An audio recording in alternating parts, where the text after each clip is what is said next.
See, the exhaust wants to open up, wants to come out and play a little bit. Yeah, it wants to. I'll tell you off rip, it's not slow. It's not a slow car. It's not slow. That's the first thing. Like, and I know, like, look, guys, I get it.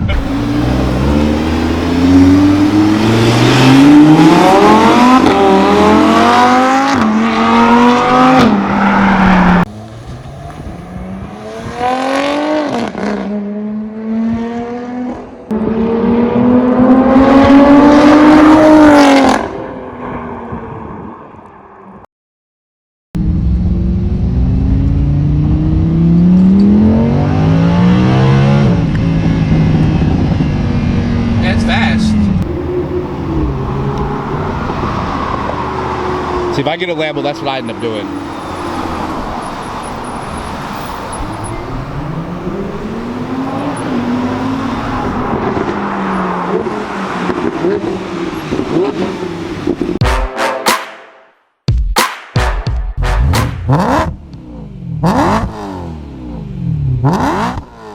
Give Lauren the keys to this car and be okay. Yeah. Whereas, yeah, exactly. And like, she's not gonna get in it. And if you didn't tell her it was a Lamborghini, like if you didn't have the badges on it, it didn't look the way it does, you just had the experience of driving the car, she would not know that this is a supercar. No. But you couldn't say that about the F430. No way. That car has a special startup process, things you gotta listen for. It has to, you know, settle before you can go. The transmission's a little more, you know, uneasy for a woman or a person who, not women, sorry.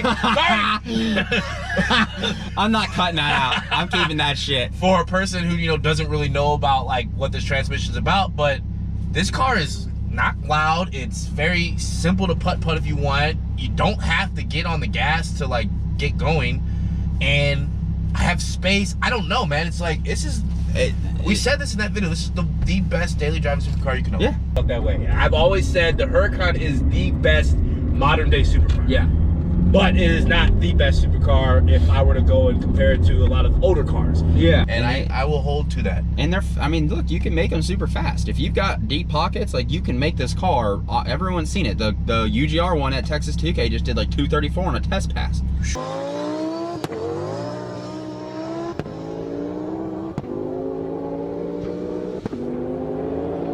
I have to say, it's the fastest I've ever seen that car go. What did it do, mile an hour? They definitely turned it up. Mile an hour coming up. 257.58 miles an hour. The initial impression of owning it for a while is for $190,000, 290 grand if you bought it new. It's not worth the money.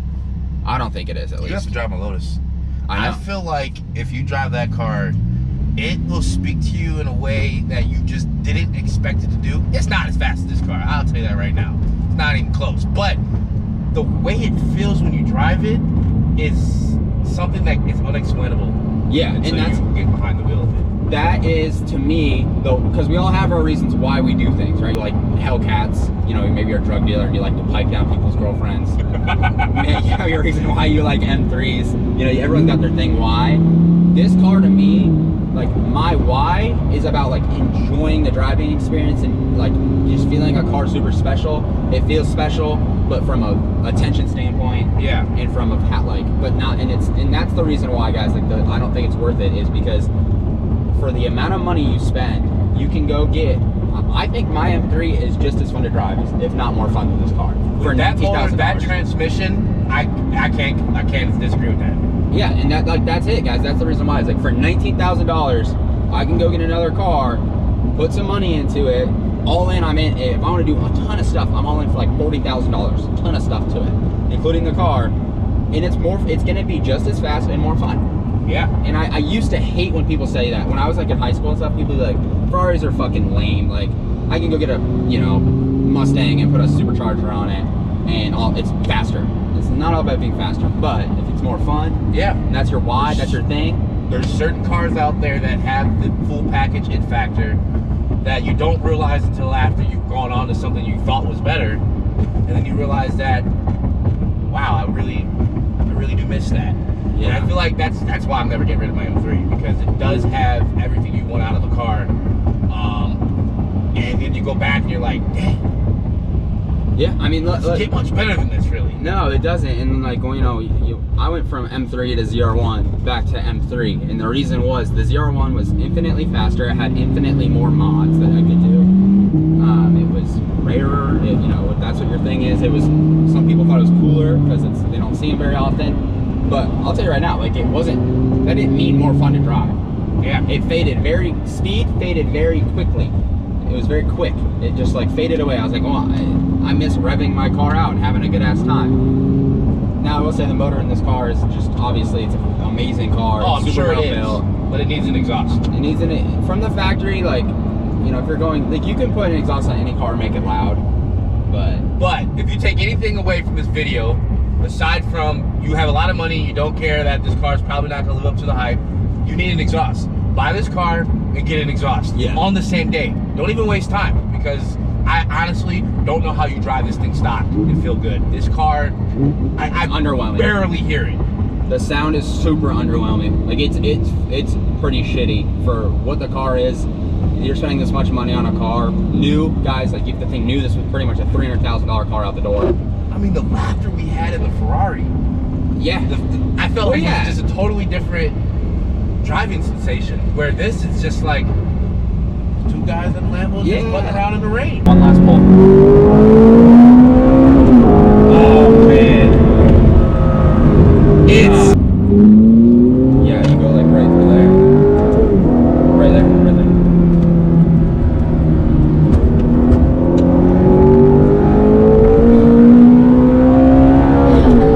Oh wow, it bangs hard. It bangs so much harder at full tilt.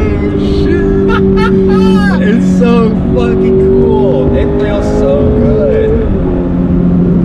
Oh, sweet Jesus.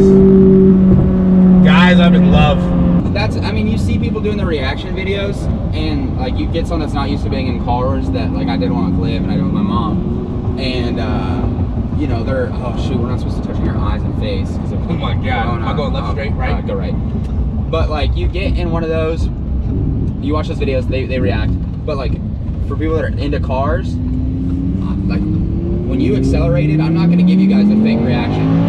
Like, it's cool, right? We're going really fucking fast. Oh my.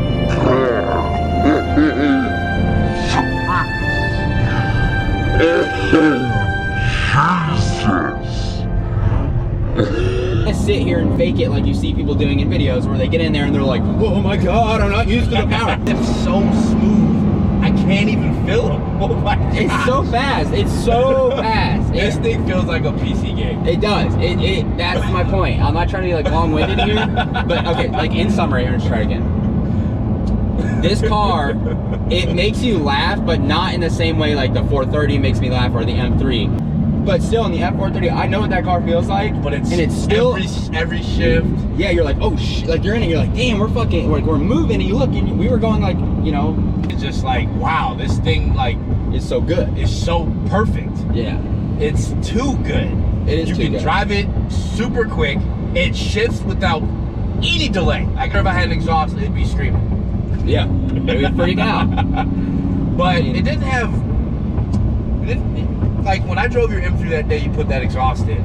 I feel like I came back with grin to grin, like, oh my gosh, this thing is a beast. Yeah. This thing, I'm like, yeah, it's fast, but like my viewpoint on a fast car can't be the only thing it sells me on, because honest to goodness, after a month in the car, it feels slow to you. You're like, I need more power. Yeah. Like this doesn't feel quick anymore. I need something faster. And you don't want to go down that road. No, that's a slippery slope. It's a slippery slope indeed. This car, that is a $20,000 to $80,000 minimum slope. I mean, you're talking supercharger and then twin turbos, and then it just gets more and more expensive from there. So let me ask you, 3 best things you liked about this car. I mean, I like that it's so good. Like that. Don't get me wrong. It's not like a bad thing that it's not just bad, right? That it's this good. It's good sometimes because you can drive it and you don't like, you're not, and you don't. Besides it getting wet, you're like, whatever, fuck it, it's fine. You know, that to me is that it's so good is also, it's a good and a bad. It's like a double-edged sword. So if you're wanting a car on the weekend to really go out and drive and like feel, this ain't the car. But if you want a car that you can drive every day, and it be like all that level of like sports car or supercar, this is the car. Yeah. This is really, Yeah, and I mean, that's the second thing that I like about it is because of the badge and the way it looks and stuff, like people get super excited about it. It's like fun to share it with them, you know? Like, you get people that come up to you like, hey man, you gotta check out the car, take pictures, get in, blah, blah, blah. Sure, yeah, get in, whatever. And like, you know, you can show it to people and they like to see that. Like, that's fun, you know, and that piece of the ownership is probably the second thing, is like, it's just been cool because people get so fucking excited about them. And then like the third thing, man, like, I mean, it's fast, right? Yeah, if you wanna go very, very fast and feel fine, like, it's good for that. It is awesome. Ranted fast. Super good for that. Like, I can go as fast as this car can in my M3, but I feel a little on the edge. I don't feel anywhere near 10/10ths ripping this car. Even around that corner when we went in the rain, I felt like I could still give this car more balls. Yeah, you could, which is kind of scary. It's like, dang. It's so good, and so those are like the three things. You have to take this car on the track or just drive like an absolute asshole. Yeah, you have to feel it. Always be pushing it. All right, what's going on YouTube? So I wanted to take another round at kind of just summing up my drive, actually my first drive with the Lamborghini Huracan 610-4, and kind of just think about it a little bit more and see if my opinions still remain the same. So I want to talk about that just a little bit. I know you guys saw the video of us driving the car. We kind of bashed it a little bit, and that just might be because we being me and Boosted Greg, just have different wants or desires when it comes to a car. So first and foremost, I'm gonna say it again as I've already said it, the car is incredibly fast. There's absolutely no denying how fast this car actually is. I mean, yeah, the 0 to 60, 2.8, quarter mile, 11 point whatever at 130 something miles per hour, I believe all of that. I mean, this car can freaking move. It was so utterly quick off the line and then continuing the speed. It was without a doubt knowing that my Lotus was substantially slower than the Huracan. Even though the Lotus still feels incredibly quick, is light years behind Huracan in terms of speed. But one thing I'll say is that it just, people rave about the naturally aspirated V10. I'm not gonna say it's not a good sounding motor. It's decently, it sounds pretty good, but it didn't have as much character as I think I was wanting. Honestly, if you put me, I mean, the Audi R8 sounds just like the Huracan. There's no denying that. There might be some slight tune differences, but it just felt like I was in an Audi when I was in that Huracan. I don't know if that's a bad or good thing, but for me, I don't really like look at Audis and feel like, oh, this is a special place to be. So being in the Huracan and feeling that Audi-esque type, you know, feel, it was kind of a letdown. The motor just had like one note to me. It was either on, off, and burbles. It didn't have like, as you got faster or got higher in the revs, like to me, it just didn't sound like it got more dramatic. It was just no sound, incredibly loud, let off the gas, some artificial burbles, and then a lot of engine and intake noise down low. It just wasn't as sexy of a sound as I was wanting, like say in the F430, like in the GT3, those cars, like they just had like this magical happy place where it's like, as soon as I accelerate, I'm like, I need this car. I did not feel that in the Huracan. And more importantly, to me, it was just like, because of what the Huracan delivered for me, I was like, I'd just go get a second-gen Audi R8. And I'm not a badge person, so for others, they're like, no way, bro. I would totally get the Lambo. Look, if you're a Lambo guy, you love Lambo, this is the car for you. There's no denying that. But if you're like, I just want a really good car, no matter what the brand is, and you wanted a V10, and you wanted super quick shifts, and you wanted that daily drivability, get a second-gen R8, save yourself some money, strap a supercharger on it, and smoke those cars. Like, that's just how I feel about it. It felt like an Audi R8. Like, this car to me, honestly, is like how BMW and Supra made the, BMW and Toyota made the Z4 and the Supra. You got the Supra and you got the Z4. The Z4 is like the Lamborghini that costs more, and the Supra is, okay, this is a bad analogy, but whatever, I'm going with it, I'm sticking with it. The Supra is like the Audi R8. You know, it's like, well, the Audi R8 costs less, but does everything the Z4 does, and it looks just as good. And in the case of the Supra, it looks better. But anyway, bad analogy, but the point is, it's the same car. Save your money, get the same performance in the lesser car, period. That's just how I feel. And also, I would say the car is a absolute weapon. If you can't drive, you can definitely drive behind the wheel of this Lambo. It just makes you feel like you have like God level abilities at driving. It like has the ability to eliminate all the factors of disruption when driving that. All you have to focus on is going straight or looking ahead and smashing that pedal. You can smash that pedal in pouring rain. That car will find grip. It will not let you down. And if it for doubt, even just for a second, you feel like you're about to lose grip, I don't know what happens, but some magic happens, you got grip again. It is incredible. When Greg first got the car and we were driving down towards downtown Dallas, and there's some windy roads on the way there, and I was like busting in my Evora to keep up. One, it's a lot faster of a car, but like he was really going through these corners, and I was like, dang man, like you got balls of steel. Cause like in the Evora, it's more of a driver's car. You still have to be involved with that car. It's capable of doing what you want, but it takes a little bit more energy. When I drove the Lambo, it all made sense to me. I was like, no wonder you could go so fast. This thing is a machine. It is an absolute machine. And for that might be a great thing.